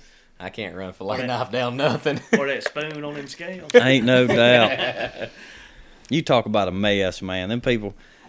I remember years ago we caught a bunch of brim, and they wanted us to scale all of them. And I'm telling you, at that house we used to live at, I'm telling you, there's still fish scales out there from scaling them brim. That's been, I don't know how long ago. We need to end this thing, Papa. Don't want to keep them babies up. They'll be all right. They go to sleep. They go to sleep easy. And that's one thing we've been blessed with is children that like to sleep. You put them in the bed and they out. They won't move till you about wake them up in the morning. That's about how I was this morning on Adam's couch. I had me a nice little couch, little bedroom, and everything. He just had to bring out Youngin. He's kicked me onto the couch now, and I'm down here. Oh, yeah. Man, I had a nice hunting room set up in that He's house. got a super nice recliner that'll give you a massage if you sit in it. Just right. The bad thing is, I don't ever get to sit in it. The kids get in that thing all the time. I don't even get to sit in it no kids more. out of it. I wore that couch out, I ain't gonna lie. The kids rule the roost or you? No, let's back up. We know who rules that roost. Mama rules. There's no doubt. Look at him. Look at him. Look at him. If he had to buy a recliner that would massage him. Yeah. That was my Christmas gift, and the reason why, because I had a recliner that was She what bought you herself a call Christmas gift. it's what you call broke in. It's in my shop right now because Look, that guys, thing. me and Adam's been friends a long time. Ooh. He's had the same recliner since we've been friends, and I don't even want to begin to even think about how old this thing is. That recliner has molded to my body. I'm telling you, if I go out there in the shop needing to do something, if I get close to that thing, it will just suck me right in there to it, and I'm done for the rest of the day. You can hang it up. It's not a whole lot of people that put a recliner. Tell them about you sleeping shop. in your shop in front of the pellet heater before a hunt one time. Yeah, it was a Holly Bluff hunt. So my wife had been somewhere, and she called me. She had to go see her brother and all them. I don't forgot what to do. She had to drop something off, and I was like, well, just drop it off. They've all got like the stomach virus or whatever. Don't be bringing that home. I got to get up early in the morning. Don't be getting sick. He probably still didn't come. Well, no, I went because I'm pretty sure. I think that's the same hunt that you and JD went to that all that happened. And I was like, I've been dealing with stomach ulcers and all that. Don't bring no sickness home, Well, she called me. And I was like, what's all that in the background? She's like, yeah, I'm going to visit for a minute. And I was like, I'll be in the shop tonight when you get home. She was like, what? And I was like, you've been around them sick folks. I said, I got to drive like 3 hours in the morning, get up at like 3 in the morning. Man, I went out there in that shop and turned that pellet heater on and kicked back in that recliner and slept like a baby in there that night. You have that little cat in there with you? She was in there, but she was off to the side over there. I think that cat sleeps in that chair more than you do. I had hair all over me when I got up out of that thing last night. Yeah, my wife, she finally decided she'd let her in because we had like some real cold nights, and she was like, "What are we gonna do?" I was like, "Just put her in 40 the, degrees. put her in the shop with a heater, you know." But now she done got soft. She lets the cat inside. That's now. cold around Yeah, here. yeah. It was damn 5 degrees for a week at the house. They this start week. talking about 30-degree weather. We start going and buying milk and bread. No snow at all. Get the milk and bread. Make sure all the pipes is covered. Yeah, too. we gotta cover pipes. That's fixing to You get better cold. get them spigot covers. It's too, gonna be buddy. 35 degrees tonight. Look, I'm telling you, Close the schools down. Absolutely. a good heavy frost around here will shut down everything. And don't even talk about snow. You let a snowflake fall, schools is shut down, banks is closed, and then Grocery stores are sold out. you can't buy bread and milk And you for a won't month find a after gallon that. of propane anywhere in the county. Y'all got some of that snow from that old crazy storm this year, though, didn't you? We got some ice. Look, we, man, there's some that's what I sleet. thought. When we Yeah, get really. snow here, like what Hell's was it? froze over. Last year we got like ice last year, and it was because we're not set up for it. Like it got kind of bad, like the road because the roads can't. We don't have anything to clear the roads or Roads nothing are with. terrible enough, anyways. I But- thought that Toyota was going to take flight coming down here. Boy, I hit a pothole, man. God almighty. I thought I was leaving this world. That man's got a nice Ford pickup at the house, and he chose to drive that old Toyota all the way from Georgia. Down Hey, here. I learned my I wish damn you'd just lesson. leave it. That thing, I'll sell it to you. We'll make 2 deals for one. Let me tell you something. If you trying to get money out of JD, you might as well hang it up. Oh, Lord. You gonna fly me back home or something? Yeah. Let's see what we can do. Cody's brother-in-law, he's a pilot. That's what Adam was We'll see saying. what we can Yeah. figure He's out. like, man, I want to leave that thing down here, just sell it to one of us. He's like, I got to get a dog box home. And Yeah, You he saw told my hunting truck at the state hunt. I You rode it. the whole way to the damn woods. It ain't many people nowadays that are taking a '91 Nissan hardbody So to the state hunt Listen, and running ain't no around. doubt. I had a The worst part about it, we were hosting that hunt. And everybody was kind of following me to spots and everything. 20 mile an hour. They're having to follow that old beat up. I truck. think you've got 4 different tires on that thing too. I probably do. I know and the they last were time I took it- used. I told you about my '94 Nissan that I'd sold, didn't I? Yeah, broken in half. Yeah, it broke in half. Yeah. Frame rotted out of it. I sold it. I sold it to my cousin. He listened. Sorry, John boy, but I'm gonna shout you out. He bought that little thing. Made him a hell of a deal. Nice little truck. He went to do a little bit of transmission work on it about a week ago. Put it on the lift, and it went. Excuse me. I know we got I guess this is circling back. It's off topic now, but I don't know why it all of a sudden popped in my head, but back to the conditioning thing. If it's hunting season, I'm treadmilling my dog. It's because it's extremely bad yeah. conditions or something's I'm not feeling well. There's days even when the weather is like horrible. I've got a video of me out hunting one day as a tornado front was moving in. I mean, Yeah. it's 20-something mile an hour. Misting rain and sprinkling rain and everything else. Wind blowing, trying to rain. And I've taken dogs out in bad weather purposely just to like, let me see what they're going to do in this bad weather. yeah, that's exactly Because right. it's just like the world hunt, you know. Well, Most people would not be out working their dogs or pleasure hunting in that weather. But I mean, if you go into a comp hunt, you don't know what the any if the weather's conditions- bad, any conditions it just, any day. That's what those comp dogs are supposed to be able to perform. Any conditions any day. Yes. That's what we're running around saying we got comp dogs, we got this, we got that. Well, that's what they're supposed to be able to do. And in my opinion, others may disagree, but in my opinion, I would rather turn one loose and let it, however far it has to go, but let's just say make 3 to 5 trees and leave that dog treed for 10 minutes a tree or whatever and make those 3 to 5 trees and stay treed than I would put a dog on a treadmill for 2 hours. Even if I make those 3 to 5 trees and I'm out there for 45 minutes or an hour, I still firmly believe that dog got a better workout by running through those woods and whatever terrain that we're in and staying treed for that 10 minutes, man, to sit on that tree, the amount of energy that dog is exerting, sitting on that tree and having to stay treed and bark up consistently. It burns more energy than people Absolutely. think. And you're giving them a leg workout, but also a lung workout, and you're able to tune on things all at the same time. It's not that I'm against a treadmill. I've got one right now that I may go put a dog on tomorrow because it's supposed to rain like crazy here. I'd like to see you do that. What's that? Put that on a treadmill. Which one? Try it and let me know how it goes. You talking about that one of Adam's? No. Yeah. Send me a video. I want to see how it goes. I've thought about it.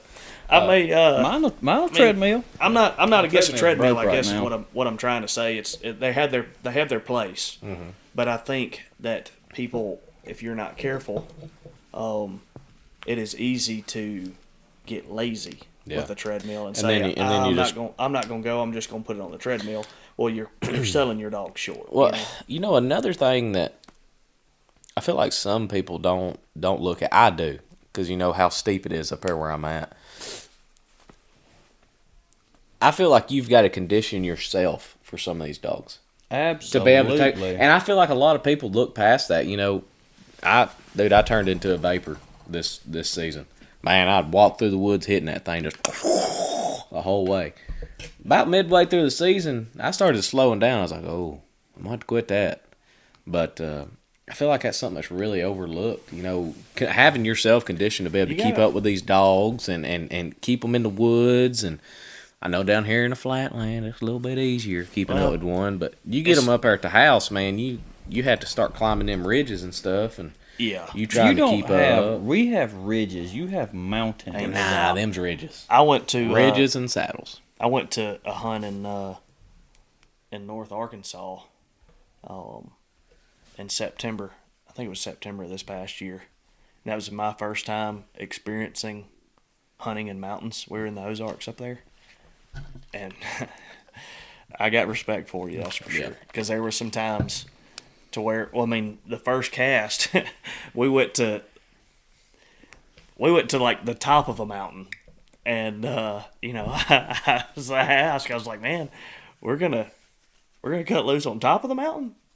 And I said, if the dogs will hunt this, this ridge, as they call it. It don't happen. Dogs will hunt this ridge out. It stays pretty flat as long as we stay up on top. And I was like, this dogs, red sucker that I got on the end of this is going off. She's going off the side of this mountain. Yeah.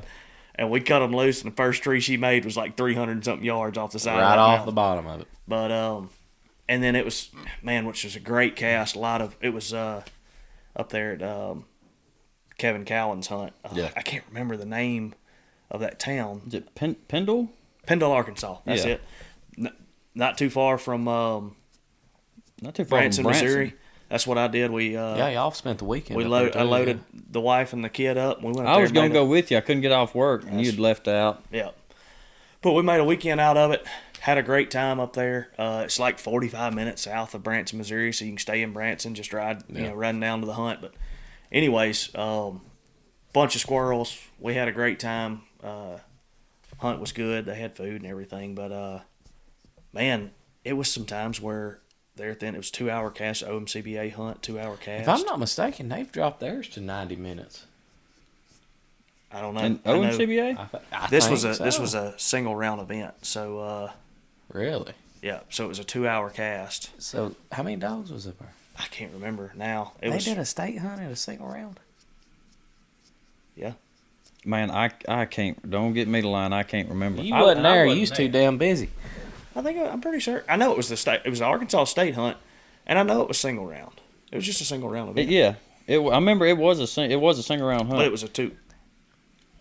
That was it was a 2-hour cast and 2 hours worth of hunting with 3 dogs. And legs hurting in those mountains. Man, it was tough. Is it rocky up there? Yeah, it was.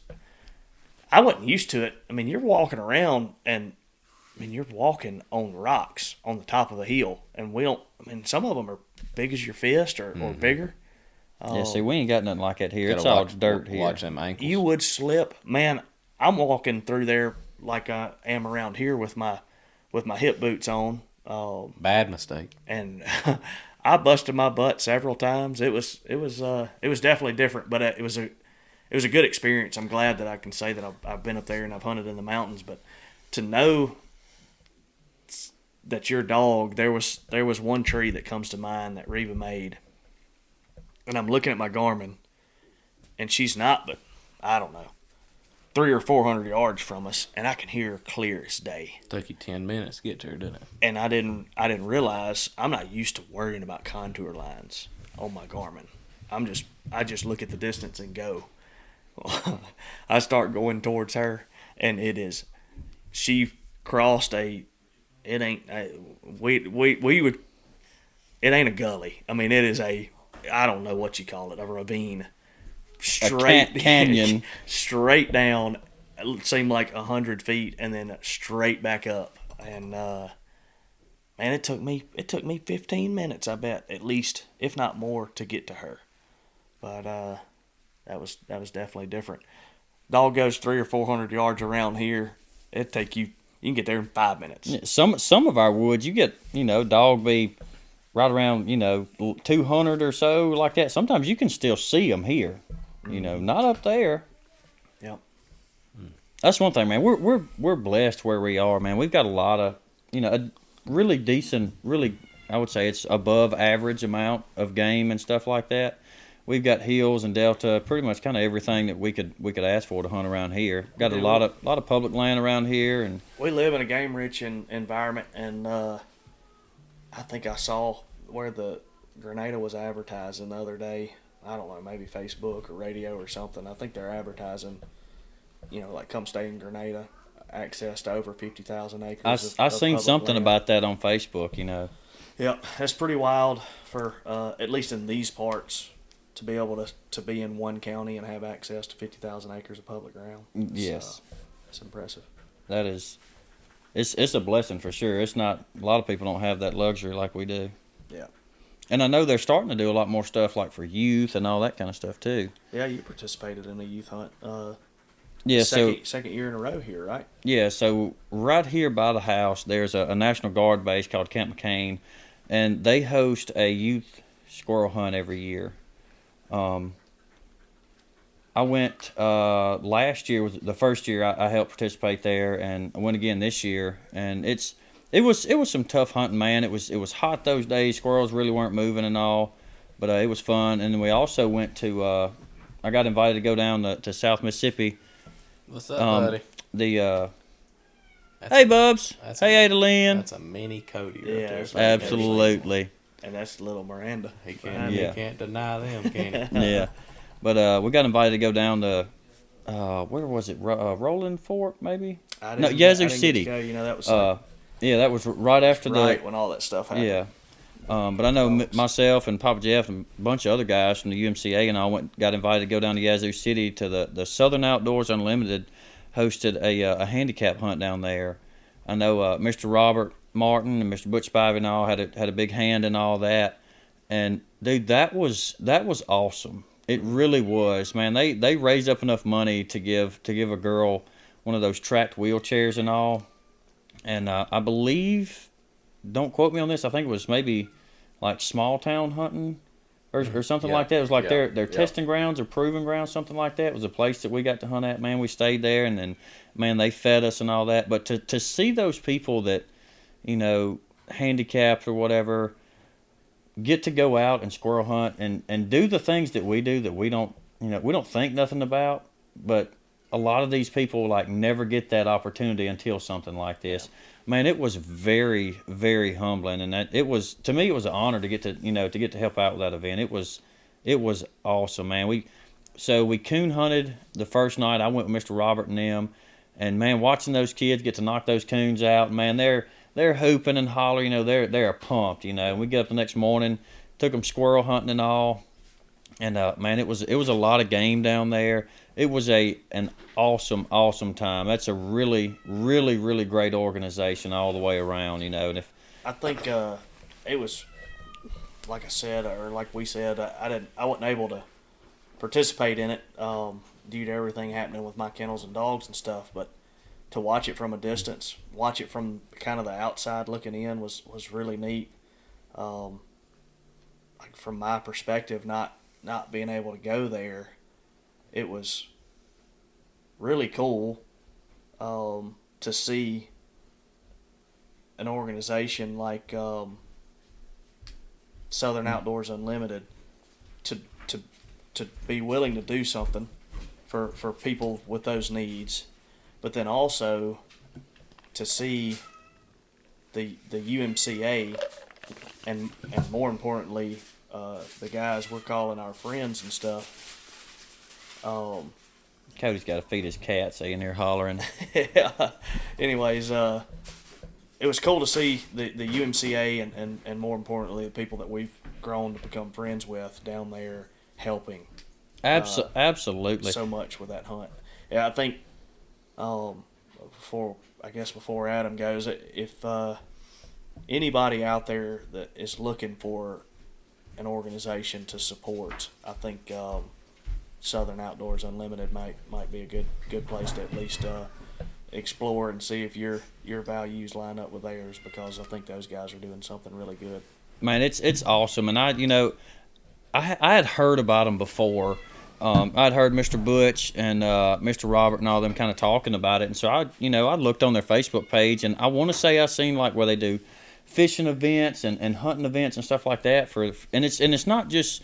It was grown people and all the way down to kids, all different ages and of different handicaps. It just wasn't really all, I guess, physical, I guess you could say. I don't want to be like offensive or anything like that towards anybody, but man, it was awesome, and I remember the morning we went out, they took us to these different places, and it was me and Papa Jeff had went. I took Fred and he had Sting, and we went down there, was hunting some CRP. And I remember there was a boy there named Jack, and so I think Sting had treed and Fred had treed. We wouldn't find nothing. Well, finally they tree. We find the squirrel, and he knocks it out. And so now Jack's kind of got the idea of kind of what's going on. The dog gets in there and trees. We go to the dog, find the squirrel, knock it out. Well, they had been doing some clearing in there. And they had cut some trees down and took a dozer and just pushed them up in piles. And those squirrels were getting like in those piles. The dogs were having trouble. There was several. If the dog treed on the edge of one of those piles, it was something there, guaranteed. But they had been all in and out of those pushed up tops and everything. Well, Fred gets in there and he trees right on the edge. And as we're walking in there, I look up, and he has the biggest coon I've ever seen in the top of one of these CRP trees. And I mean, these trees aren't, 20-foot tall max, And like, I don't shoot coons out to Fred. I may, start hunting him at night some later on, but not right now. But so I walk around there, and I'm like, oh man, he's done treated daggum coon. You need to just start hunting him some, like whether it's daytime or nighttime. Just hunt him at some point. I don't think Fred's too picky. He just wants to get out of the kennel. Fred's been kenneled up here it's going on about 2 weeks now. 3 months. Yeah. No, it ain't been that long. The last time he got out, I bet I was the one that took him out. No, we hunted him after that. Do what? Better. But anyways, so we get to that, like, I walk over and I'm like, golly, man, Fred's done treated a big old coon up here. And I remember turning around and I looked at Jack, and man, he had this look on his face like he was just excited, He was pumped up, and he's like, "What's he got? Has he got a squirrel? Do you see it?" And I just turned around and looked at him. I was like, you know what? I was like, I don't care. Knock it out to him. I was like, Jack, you want to shoot a coon? He was like, yeah. And he run over there, and I brought my little 410 because I had a 20 gauge also, and I told him, I was like, you can just shoot this 410. It'll be good. We're hunting CRP. And I don't know how many shells those kids shot down there, but man, it was awesome. It was awesome. I know Blake I think the battery is getting about to. We've been going how long? What, 2 hours? Yeah, we've been going almost 2 hours. So I guess to try to keep from the battery dying and us just ending all of a sudden, maybe we'll try to And this thing on the note. Yeah, ended on a good note, and I think that maybe that is us talking about how crazy it is 3 years ago to now, the amount of friendships that we have, and the people that we know, and everything that we've gotten to do and experience, all because of dog, tree, and a squirrel. I mean, me and Adam met over a dog with some jacked up papers. Yeah, we had littermate pups and messed up papers, and trying to get all that straight's how we ended up meeting. He called me. I don't know how the hell he got my number, dude. Ever since then, sometimes it's every damn day of the week we're on the phone together, and I've got to watch his kids grow. Yep. Like, got to watch him have a new baby. Got to meet you. I've seen you have your baby and everything, and it's people crazy all over. I mean, really and truly, the country. If you really get to thinking about it, it's people from all over that we've gotten to know and made really good friends with. Yeah, absolutely. And some like top notch people that we've met through these dogs. And the squirrel dog or tree dog community has accepted us so well, because we're kind of the new kids on the block. I guess the young guns is what a lot of the old farts want to call us. But if you're willing to get out there and, man, just open your mouth, be friendly. Like, dude, people, it's like people open your arms. I've met so many good people doing absolutely. this. It's crazy. I went through everything that with the kennels and my dogs in January, and the amount of support and outreach that I got from people that I knew, and even people that I didn't know, that just knew of me through Facebook and stuff, that either messaged me on Facebook, got my number from somebody else and called and offered me, whatever kind of help, support, puppies, grown dogs, trained dogs. Well, I mean, just people willing to do whatever they could to help and to keep, I guess, someone, a member of that tree dog community keep them in a dog. In a dog, because they don't want to see any of us drop out. And it's a really, really neat thing to be a part of now that I didn't even know existed 5 years ago. Yeah. I've met so many good people and made some really good friends just through these dogs and the UMCA. And, man, the UMCA, we fell in love with it. I mean, it's like our local organization. They host a lot. Most of their hunts are right around here, close to our area. And we've become friends with those guys, and it's a great group of guys. And not knocking any other registry at all. I like all of them. We'll hunt any of them. Absolutely. The only reason that I hadn't hunted all the other stuff is just because it's a little bit farther, or there's a UMCA hunt, or something like that. And I like all of them. I guess the only one that I really probably haven't hunted in would be USDC, and that's because I don't have money like Adam does, and. You too damn cheap. The other one would maybe be WTDA, that's supposed to be kind of making a comeback. Yeah, I heard they're making. Yeah, I heard I'm excited to see a comeback. I'm anxious to see how that goes. Me too. Me too. And the Curs for cash for coals or whatever it is. Something like that. That seems cash for coals. That's more my speed right there. We're gonna have to figure out the name, but So are you wanting to kind of start this as kind of like? It's gonna be 9-dog invitation only money hunts. Cur dogs only, though. Cur dog. Got to have some cur. OMCBA, UMCA, Kimmer Cur. Kimmers. What was the other? Stevens. Stevens. There's basically 4 registry of dogs that y'all can bring.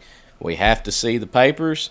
We have to inspect the dog for you to be able to enter. So what if this cur dog has a little bit longer tail than normal, ears a little bit longer, maybe a couple spots or something? I know there's one in somebody's kennel around here right now. I don't even think that's a damn cur dog, but. Oh, you talking about my kennel? Oh, that's 100%. That's 100% hound right there. Hey, like I said, guys, our battery's about to die. We've been rolling an hour, 55 minutes. I appreciate y'all getting on here tonight and shooting the shit and just talking and hanging out. Man, I've enjoyed it. It's just another weekend around here for me with a Capri Sun. Yeah, these fools here. No, we really enjoyed it, Blake. Thank Maybe you we for didn't having incriminate us. ourselves. We could talk a little bit. Yeah. Kind of share our opinions, whether Yeah. right or wrong Hopefully or we whatever, acted, you know. acted right Oh, compared to y'all what been usual. fine. I know it's probably hard to believe for y'all that are listening after we done sat on here and talked for 2 hours, but this is something that Blake has been twisting our arm to do for Since I've the started. last 2 or 3 times you've been down Since here. I've started. Basically, finally said, "All right, we got to do it this time." So Yeah, he got yeah. us on here. Like I said, boys, I appreciate it, and I appreciate y'all opening y'all's arms up to me. I mean, hell, it's like family when I come down here now. That's people say I'm great. Damn, you ride 6, 7 hours down there just to go hang out. Hell, I love it. Yeah. I love it. So, but all right, everybody, we're gonna hop off here for tonight. I hope y'all enjoyed it. Y'all get on Facebook, check out all these fellas and keep up with us. And y'all share, and get in the comments. Tell us what y'all think. Say hello. We appreciate you. Yeah, if there's ever anything that we could try to do to help with a dog or something like that, we haven't been around as long as everybody. We're not But you willing to help. If you're needing to we'll know try how to to help. spoil one, I can help you out all day long. Training one, I don't message know if us I'd on be Facebook, call us, do something. We'll Yeah. try to help you any Yeah. way we can. All right, y'all. We appreciate it. Y'all have a great one.